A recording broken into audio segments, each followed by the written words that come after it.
Tokio, 1943. Las salas de guerra callaron. Portaaviones de Estados Unidos, Hornet. Los almirantes y generales de Japón, sentados, miraban informes sin sentido. Cada número, cada página, gritaba lo mismo. La guerra ya estaba perdida. No era por nuevas bombas o armas secretas, sino por algo aterrador: las matemáticas. Estados Unidos producía más rápido de lo que Japón destruía. Barcos, aviones, tanques, todos saliendo de las cadenas de montaje como un reloj. Lo que el alto mando japonés se dio cuenta en esa reunión secreta fue que la verdadera arma de Estados Unidos no era el ejército, sino la industria misma. Quédense hasta el final, porque lo que descubrieron cambiará su forma de ver la Segunda Guerra Mundial. Y no olviden suscribirse si les gusta la historia contada sin filtros.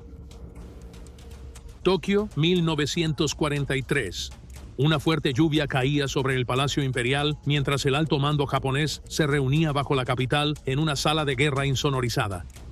Las lámparas apenas alumbraban, el aire denso de tabaco y un pavor mudo. Mapas cubrían las paredes, con líneas rojas, flechas azules, frentes que cambiaban como brasas. Alrededor de la mesa de madera estaban los hombres que habían comandado la victoria, generales, almirantes y jefes de inteligencia que orquestaron Pearl Harbor, conquistaron Filipinas y arrasaron Asia con confianza divina. Pero esa noche nadie habló. Sus informes no eran triunfos, sino matemáticas. Un mensajero empapado entró con una pila de informes de inteligencia atados con cordel rojo. El jefe de Estado Mayor rompió el sello, manos temblorosas. Dentro había cifras de producción, informes de logística y comunicaciones interceptadas de la industria estadounidense. Al inicio, eran imposibles. Un coronel se inclinó más cerca, susurrando: «Deben ser errores». Pero el oficial de inteligencia negó con la cabeza. «Los revisamos 2 veces». La sala quedó en silencio. América ya no era el gigante dormido que habían menospreciado. Las fábricas de Detroit, Cleveland y Seattle ahora trabajaban sin descanso, 3 turnos, 24 horas al día. Ciudades enteras construían aviones, tanques y barcos más rápido de lo que Japón los destruía. Un almirante apretó la mandíbula. «Hemos subestimado su capacidad», murmuró. Nadie discrepó. Los informes lo helaron más que cualquier derrota en batalla. Mientras Japón racionaba acero y combustible, Estados Unidos se ahogaba en producción. Por cada acero que Japón construía, América hacía 12 casas. Por cada destructor que Japón botaba, Estados Unidos botaba 5. Los hombres de la mesa se percataron de que estaban ante algo más letal que bombas o balas: la aritmética. El almirante Ugaki rompió el silencio. «Señores», dijo en voz baja, «esta guerra no se decidirá en el mar. Se decidirá en las fábricas». Las palabras resonaron en los muros de hormigón. Los líderes del imperio comprendieron lo que pocos se atrevían a decir. El mayor enemigo de Japón no era la marina, sino sus matemáticas. La siguiente carpeta abierta en la mesa llevaba una sola palabra: producción. Dentro había fotos de contrabando de Estados Unidos. Hileras de cadenas de montaje hasta donde alcanzaba la vista. Mujeres con monos manejaban maquinaria pesada. Las chispas volaban como luciérnagas. Adolescentes cargaban cajas. Ancianos soldaban cascos de tanques. La fábrica de EEUU era un organismo vivo. Respiraba, trituraba y producía con precisión mecánica.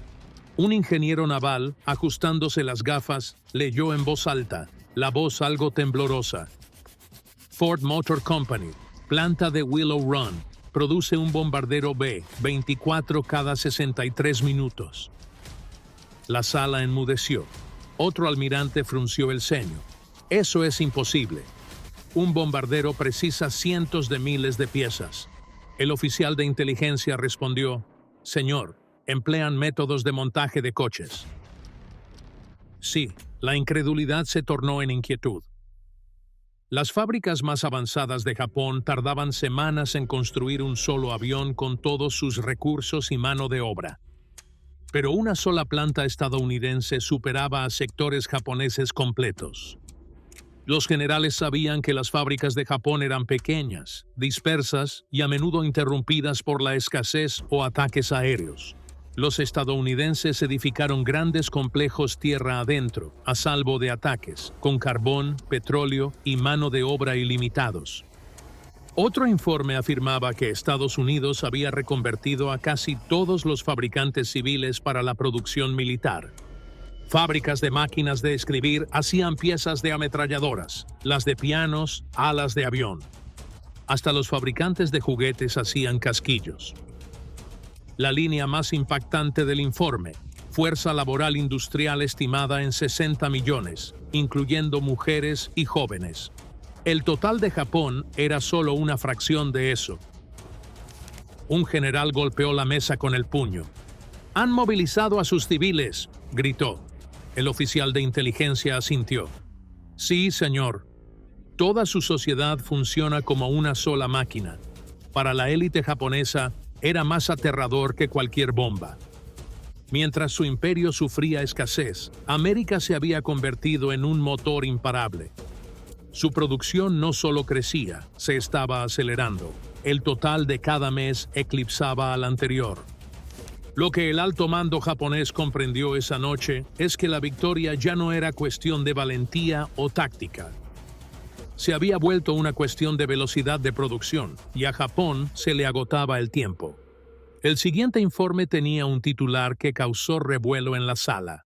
Comisión Marítima de EEUU, Programa de Construcción Naval de Emergencia. El almirante Koga se inclinó, escaneó la primera página y se congeló. Estados Unidos superaba al mar en construcción. Antes de la guerra, los submarinos japoneses, depredadores silenciosos del Pacífico, atacaban buques para cortar las líneas de suministro aliadas. Fue una estrategia elegante y despiadada, hundir su combustible, su comida y que la logística destruyera lo que los soldados no. Pero el nuevo programa estadounidense, llamado Barco Liberty, anuló la lógica de la guerra submarina. Los informes decían que estos cargueros se producían más rápido de lo que Japón podía hundirlos. Un oficial de inteligencia leyó la frase que dejó a todos sin aliento. Tiempo de construcción, 4 días, 15 horas. El almirante junto a él parpadeó.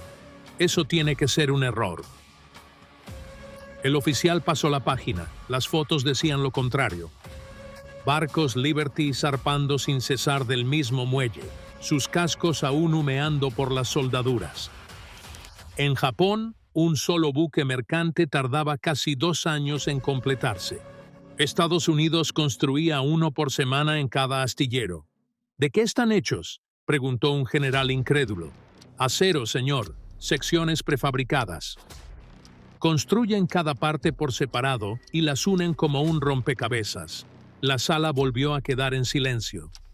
Los artesanos de Japón habían pasado décadas perfeccionando la construcción naval, cada barco una obra de arte. Pero en esta era de guerra total, a los estadounidenses no les importaba la belleza, sino los números. Un almirante se recostó, susurrando: «Por cada barco que hundimos, 3 más surgen». No era poesía, sino matemáticas. Las tripulaciones de submarinos reportaban menos victorias. Los torpedos se agotaban más rápido que los logros. Los convoyes que debían desaparecer se multiplicaban. El programa Barco Liberty no solo reconstruyó la flota de Estados Unidos, inundó el océano. Grano, petróleo, armas, hombres, todo cruzó el Pacífico en oleadas imparables para Japón. Cada ceremonia de botadura era otro clavo en el ataúd del imperio. Los almirantes comprendieron que, aún destruyendo la mitad de la marina de EEUU, jamás los alcanzarían. El enemigo hizo de la industria su inmortalidad. Mientras las luces parpadeaban, un oficial susurró lo que otros no se atrevían a decir. No podemos vencerlos si nos superan en capacidad de producción. Y en ese instante, la supremacía naval de Japón comenzó a morir, no por fuego, sino por la aritmética. El ambiente había pasado de incredulidad a pavor. La advertencia de Yamamoto de hacía 2 años resonó como una profecía cumplida. Él les había dicho claramente: me temo que solo hemos despertado a un gigante dormido y lo hemos llenado de una terrible determinación. Pensaban que Estados Unidos era blando, materialista, no estaba preparado para una guerra larga. Pero ahora, con los informes acumulándose, todos sabían que tenía razón. El gigante no solo estaba despierto, corría a toda velocidad. Los informes de inteligencia mostraban algo más que lo militar. La producción de EEUU se había quintuplicado desde Pearl Harbor. Solo en la fabricación de aviones, las cifras rozaban la locura. Fábricas de coches ahora producían bombarderos en líneas sin fin. Una planta produjo más aviones en un año que Japón en 5. Cada 24 horas, cientos de motores, miles de rifles y decenas de miles de proyectiles salían de las cadenas de montaje del continente.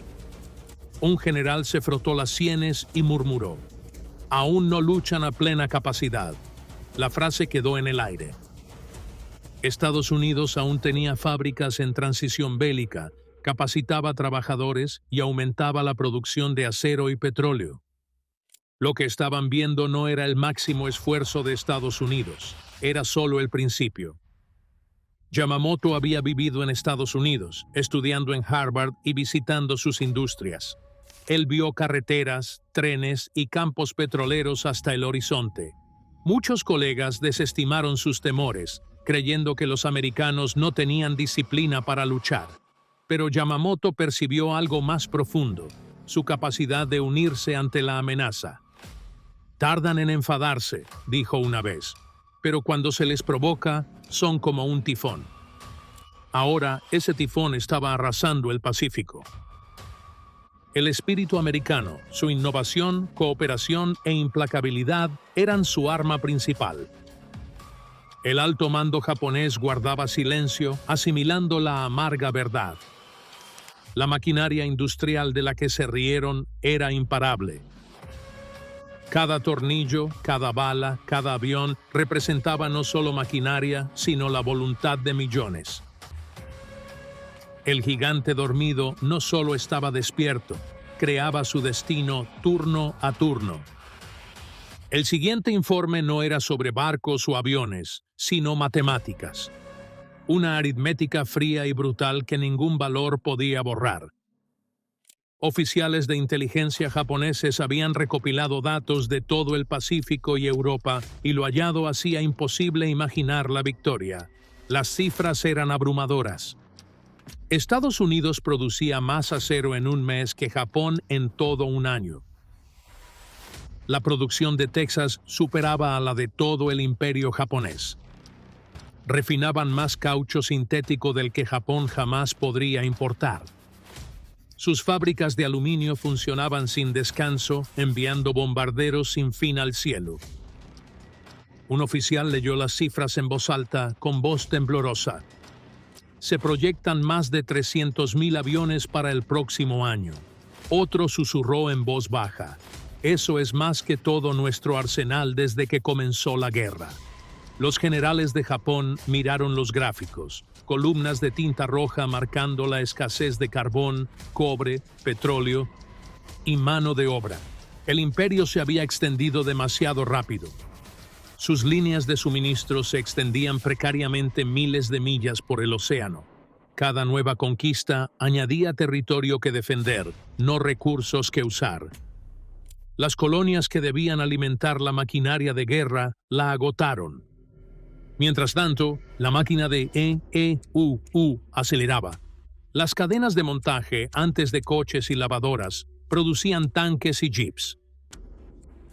Los civiles eran soldados industriales, mujeres con doble turno, adolescentes soldando acero y ancianos conduciendo montacargas en astilleros. En cada pueblo, las campanas de las iglesias anunciaban cuotas de producción cumplidas, no misas. Los métodos de Ford habían transformado la guerra.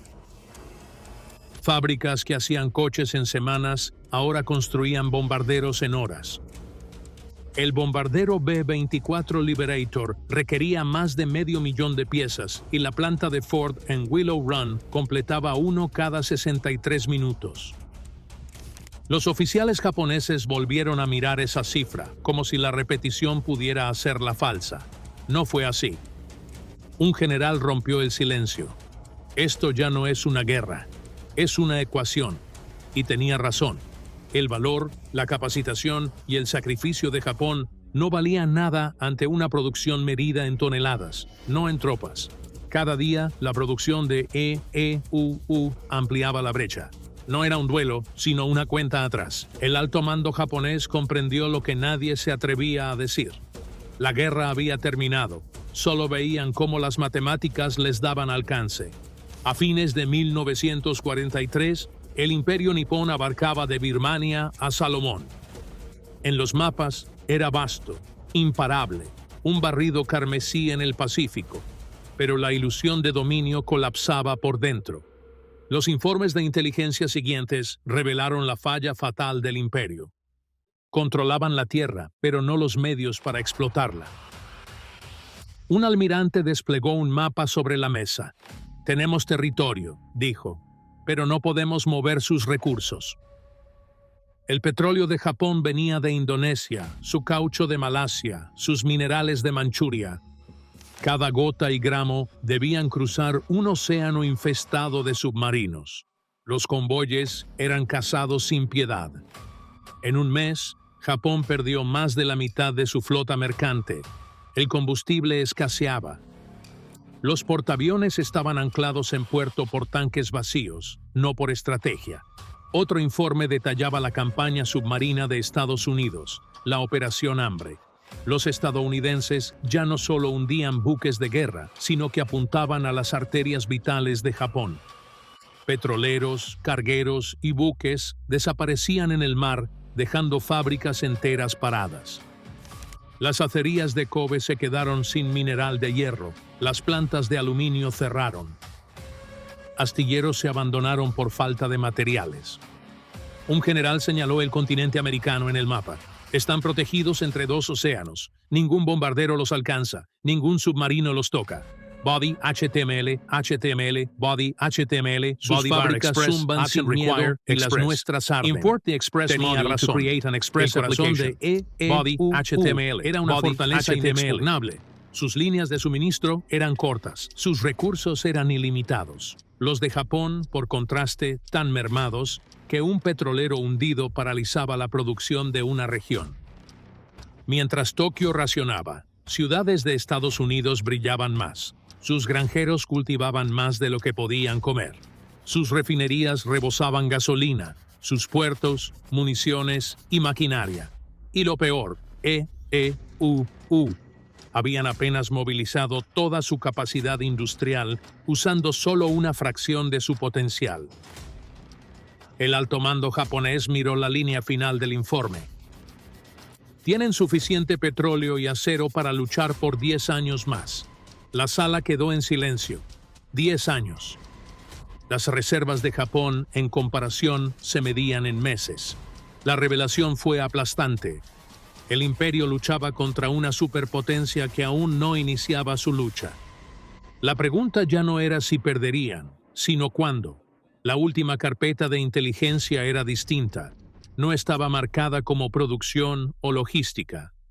Su simple título, manuscrito, La verdadera arma de América. Dentro había un informe que impactó a los oficiales más que una bomba o batalla. No se trataba de barcos, aviones o petróleo. Era algo que Japón nunca podría igualar, el potencial. Un oficial de inteligencia se puso de pie para leer. Estados Unidos, comenzó en voz baja. opera a menos de la mitad de su capacidad bélica total. HTML, body, H2, body, HTML, body. Las palabras eran irreales. HTML, menos de la mitad. HTML, body. América ganaba sin su máximo esfuerzo. Cada fábrica estudiada, cada estadística que los había aterrorizado por meses, era solo el comienzo. El gigante industrial no había alcanzado su potencial. Imposible, murmuró un general negando con la cabeza. Los datos eran irrefutables. El informe explicaba cómo su economía, aún en conversión de producción civil a bélica, continuaba expandiéndose cada mes. Nuevas industrias brotaban de tierras yermas, acerías, astilleros, fábricas de municiones, cada una mayor que toda la base industrial de Japón. Sus obreros aún se entrenaban, sus máquinas se instalaban. Pero a media capacidad, ya producía más que todas las naciones del eje combinadas. Luego vino la parte que silenció la sala por completo.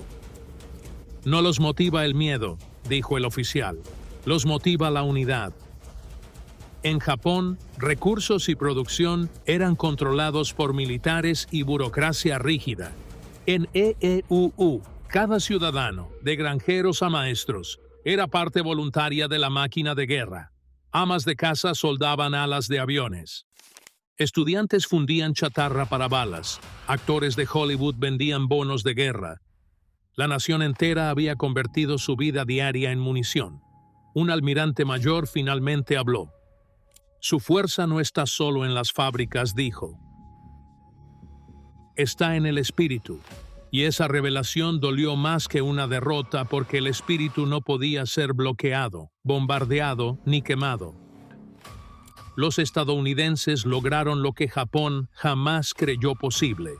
Transformaron la libertad en un arma.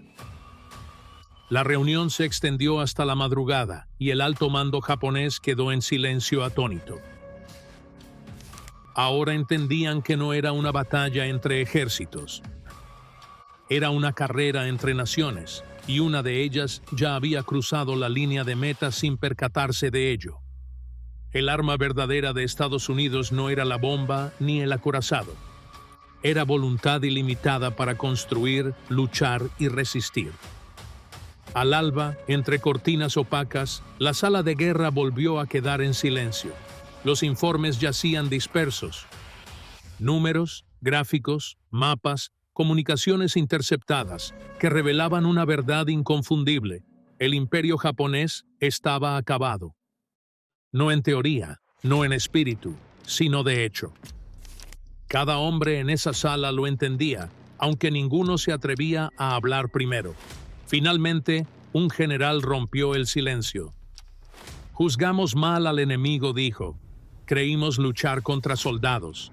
Hizo una pausa, su mirada pesada. Pero estábamos luchando contra una nación. La revelación los golpeó de golpe. Japón había librado esta guerra con guerreros, hombres atados por el deber, por la tradición, por el código Bushido. Estados Unidos, en cambio, luchaba con algo mucho más aterrador, la determinación colectiva. Comunidades enteras producían aviones y barcos como si fuera un llamado sagrado. Amas de casa renunciaban al sueño para trabajar en turnos de noche. Los niños recogían chatarra de las calles. Hombres mayores hallaron nuevo propósito en la línea de producción. Los generales creían que la moral japonesa era disciplina, obediencia, sacrificio. Pero la moral de Estados Unidos provenía de algo completamente diferente: la unidad. Su democracia no los había ablandado. Los había hecho imparables. No se les ordenaba servir, elegían hacerlo. Mientras un almirante hojeaba la última página, encontró una frase de un discurso interceptado transmitido en los Estados Unidos. Construiremos hasta que no puedan quebrarnos, y lucharemos hasta que no puedan reemplazar a sus muertos. Las palabras resonaron como una profecía. Un oficial cerró su carpeta y suspiró. Yamamoto tenía razón. El gigante dormido está plenamente despierto. Los hombres asintieron en silencio. Todos recordaban Pearl Harbor, El momento que los había llenado de orgullo, pero ese mismo momento también los había condenado.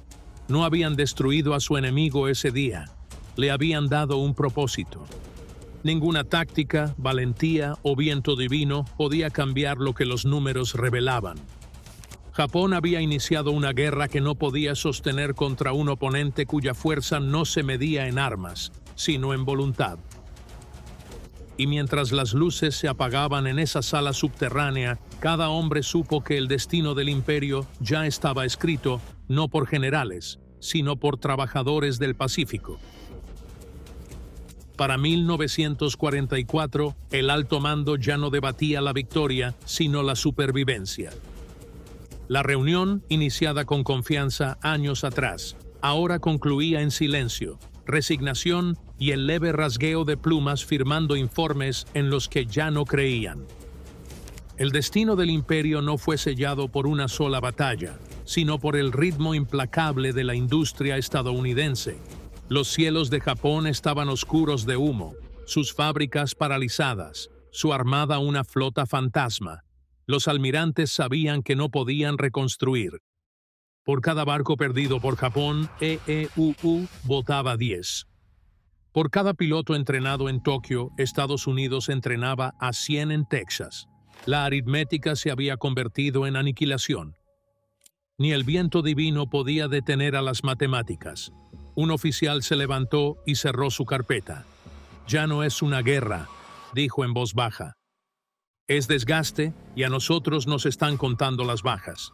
Los demás no respondieron. Habían visto los últimos informes, reservas de combustible de Tokio menguando, soldados luchando con hambre, civiles fundiendo ollas para chatarra. Los bombarderos de EEUU aún no llegaban con toda su fuerza, pero lo harían. La máquina transoceánica seguía acelerando. En esos meses finales, Japón entendió la profecía de Yamamoto. El gigante dormido no solo despertó, evolucionó. Su gente había transformado la unidad, innovación y productividad en armas tan poderosas como cualquier bomba. Ni flota, ni fortaleza, ni fe sobrevivirían a un enemigo que reconstruía más rápido de lo que se podía destruir. Al concluir la reunión, los oficiales se retiraron uno a uno, sus botas pulidas resonando en el suelo de mármol. Afuera, el cielo de Tokio brillaba con fuegos distantes. Las fábricas operaban noche y día, aún aferrándose a la esperanza. Pero en el fondo, cada hombre sabía la verdad. La guerra se había perdido mucho antes de Hiroshima, perdida cuando subestimaron la voluntad de una nación de construir. Al amanecer, sobre un imperio agotado, el mismo pensamiento resonó en cada mente de la sala. El gigante había despertado, era imparable y ya estaba escribiendo el capítulo final de la Segunda Guerra Mundial, remache a remache, avión a avión, barco a barco.